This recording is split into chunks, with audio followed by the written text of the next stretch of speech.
میگه روزی آمدن چی نبود. سلام هموطنان. نفری که در این نوار گریه میکرد گریهش چه خیلی شر داد. با قول خودش صمیمی بود. البته اکثر شما ایران میشناسین. نفری که را نمیشناسن خطای معرفی کرد. ملا عبدالرحیم کلابی. خب این بود نفری که میگن مرا ملا عبدالرحیم کلابی میگن. ما با ملاویش کار نداریم، یعنی در ناخونک با کی بدن گذشته‌ای هم فعلا کار نمیگیریم. با نقطه‌ای که میگه ما کلابیم. البته مردم کلاب مردمی با غیرت، با ننگ، با ناموسن و یک خصلت دارن که از اون جمله مرداش وقتی یگان کار خوب میکنن، یعنی نیم شوخی نیم جدی میگن که یعنی با افتخار مرا کلابی میگن، یعنی کندکی سینه میزنن. ما باری اول میبینیم این نفری را که برای بزیش بگه که مرا کلابی میگن. مرا ملا عبدالرحیم کلابی میگن. یعنی که در خدمتی یک ظالم، یک رژیم.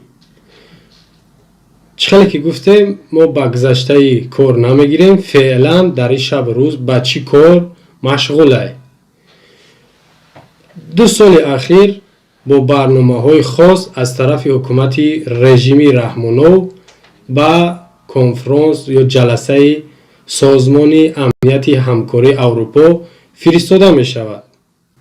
ما برای شما پارچه از نوار میمونم، با صحبت دوام میتیم.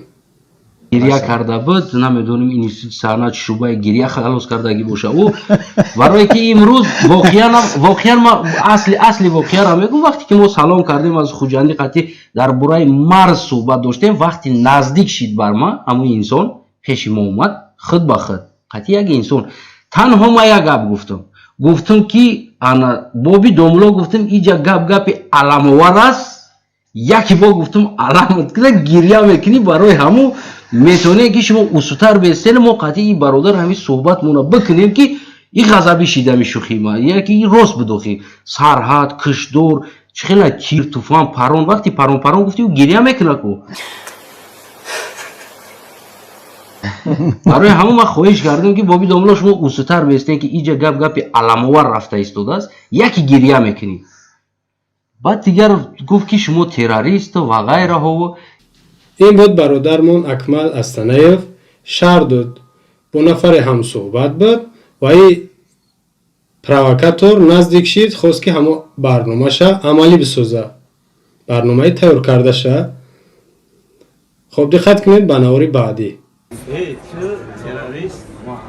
تروریست چکور داری؟ автомат атыгин да жанкаги ма жанкаги террористи кабда чима террорист ма да автомат ма автомат دیدید که تکرار به تکرار یعنی پیهم تروریستین یک گپی میگه که بی‌حجت هوایی گپی پوچ خالی.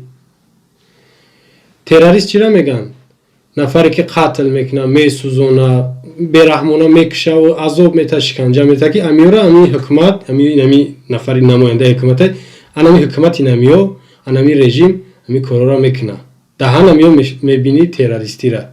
تروریست امیان حرکت سیاسی گروه 24 و فعالش در یگان جا دیدن که اون کسی کشته باشه، ترک کنده باشه، سوزونده باشه، یگان عملی دهشت‌آور کرده باشن. ندیدین و نیست گپی بی اساس، بی حجت، بی فکت، بی دلیل.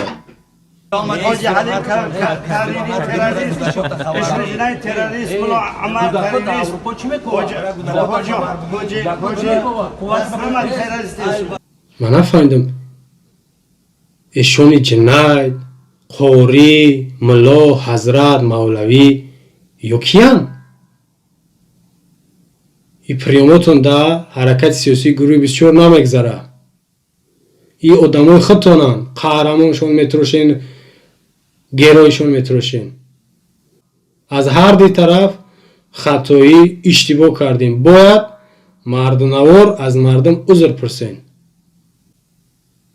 حرکت سیاسی گروه 24 نو تأسیس تازه تشکیل شدگی از همه عیب این خطایی و جنایت ها پاک توزه بین الملل یعنی دنیا تمام سازمان ها تمام دولت ها حتی یک حرکتی توزه اولفته قبولش کرده یعنی حرکتی سیاسی او پانت فرانت او پریوموتون دمون هم اگذره اشون جنایت اشون جنایت حرکت سیاسی کفت سر کردی اشون کسی از تروریستی انی 90 افغان گادو تروریستو انی 90 افغان گادو فکر میکنم که شروع قضاوت میتونن کرده که دیوانوار احساسی فقط تروریستن میگه نه حجت نه دلیل و گپی را کی قبول میکنه در مقابل برادرمون و آزادی خواه خیلی با تبسم آزاد گپ میزنن و سوالشون جواب دادن نمیتونه. خب در آخر برای شما ما نوری پره را کامل شد میمونیم. خوب دقت کنید، تماشا کنید و خود قضاوت کنید. باقی خداوند نگهبانتان باشه. سلام علیکم و رحمت الله. محمد توجیک دلش به مردم و ملت میسوزه. برای مال گیره کرد برای ملت ای تو تروریست شما تروریست حکومت تروریست نمیدید ما دیوانه نیستیم جنگ بلازی ما قرض اومده او را حکومت میکنه ما کارم چه حکومت وقتی جمهوری کار میکنه خود در این کارو چی کار داری؟ автомат ты видишь جنگ کردی یا ما جنگ کردیم تروریستی تبلیغ شما تروریست ما автомат تروریست بودم ما автомат بزر پرسنده پیش ما میلاد автомат نگرفتم پیش میلاد توجیک نکشتم نه автомат نکشتم توجیک کشتی نه نکشتم برای چه автомат گرفتی برای چه автомат گرفتی توجیک کشتی برای چی؟ برای کی؟ یارو گرفتی در نظر احمق شدیم ما در قطعی تروریستان را شدیم تروریست و یارو من دادن بحث کردم توبه کردم آدم کشتی نه نکشتم او میگه من نکشتم توجیک کشتی توجیک او نیستم ممکن رفتیست توجیک شدگی نیستم توجیک کشتی یارو گرفتی شما تروریستین شما کشتین آدم را حاجی حلیم شما کشتین حاجی حلیم گرفت یارو خاکش حاجی حلیم گرفت یارو خاکش اشون جنایت اشون جنایت اشون جنایت اشون جنایت حرکت سیاسی کفت سر کردی اشون کسی از تروریستی انی 90 افغان گادو تروریستو انی 90 افغان گادو تروریستو شما حاجی حلیم برآوردن خستن ای خفوش بایستن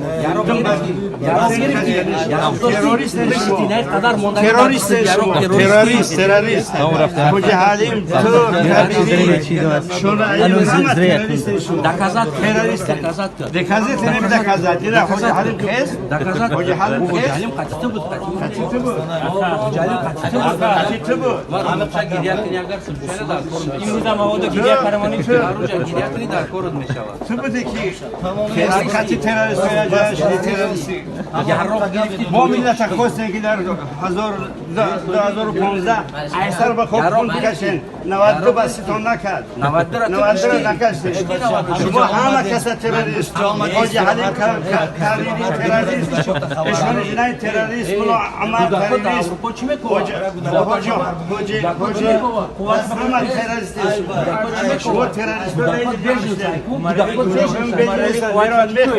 حکومت تاجیکستان همه را اجازت داده گیره که تروریست نشه تروریستی شما تروریستی من بیجیز نبودم من در اینجا بیجیز نبودم در شهری تمام باشن اگر اگوان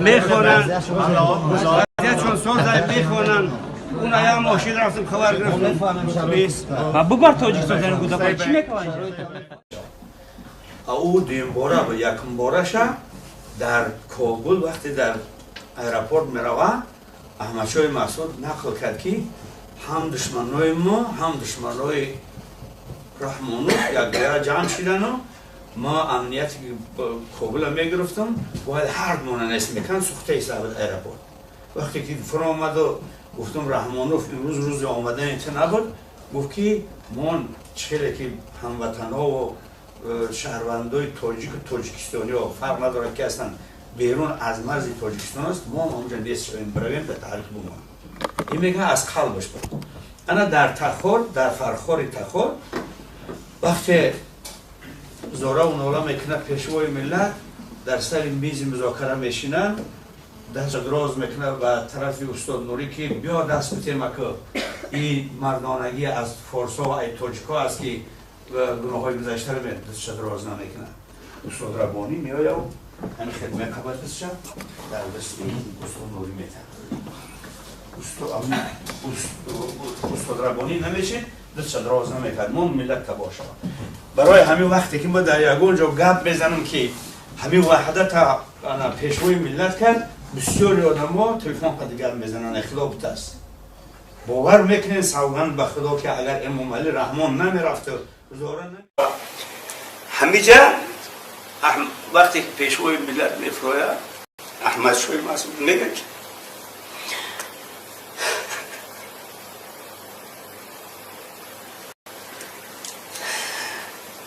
رحمان میگه روزی آمدن که نبود ما شما رو به خواب یکسان کردن آسان